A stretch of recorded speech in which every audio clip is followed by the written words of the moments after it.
self-inflicted wound which the church brought upon itself, a wound from which they never recovered. So therefore Christianity is absolute idolatry because, and in fact in many ways it's the worst form of idolatry, because Christians genuinely worship the God, the Father. They worship the Father as the God, as the creator of the universe, but in addition to him, they worship Jesus. Now it's very important. Almost all Trinitarians worship Jesus as a distinct person from the Father. So that means they have a husband, God, but they have on the side somebody else who they pray through, who they pray to, and therefore it's complete idolatry. And it's worse in that sense than just worshiping stones and trees and so on, because those who just worship idols and so on, they don't worship a Father. They're not married to the Father. So therefore, that's why if you look at the Ten Commandments, the sin of this kind of what's called a partnership of God and someone with God is a commandment which the Torah warns us even before worshiping stones. The Ten Commandments in Exodus 20 begin, I am the Lord your God who took you out of Egypt from the house of bondage. Lo yihye lecha Elohim achem al panai. You shall have no other gods upon my face. And this is what Elijah was facing in 1 Kings 18. Jews who, they worship Baal. But it's very clear they also worship God, the God of Israel. They worship both. And Elijah asked them, how long are you going to try to have both? This is the worst thing. So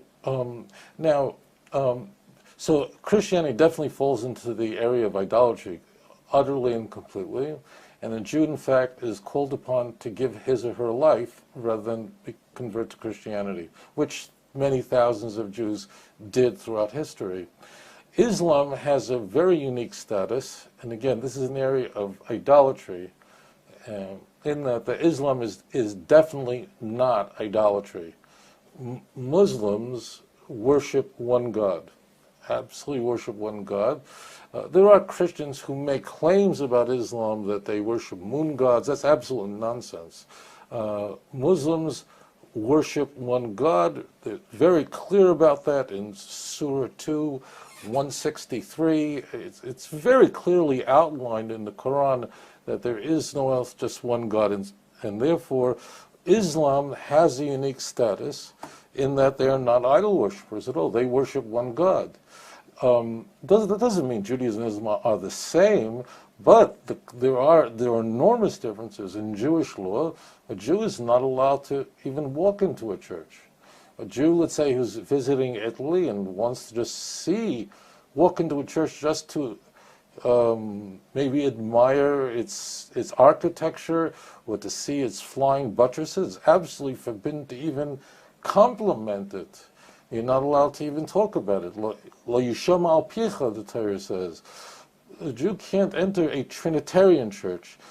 A Jew can ask a mosque, would you mind if, when you're not using the mosque, if we can use it to pray our morning prayers? Can we borrow your mosque? Can we pray? And we're absolutely permitted to, because it's not a place of idolatry. They worship one God. Again, and while Muslims believe that Jesus is a Messiah and a prophet, they don't, and he was born of a virgin, they don't believe, in fact they consider it completely outrageous and odious to worship any prophet as God, and just believing that Jesus' mother never went to bed with anyone isn't the particular sin. If you want to believe that somebody's mother never went to bed with anyone, that's not idolatry.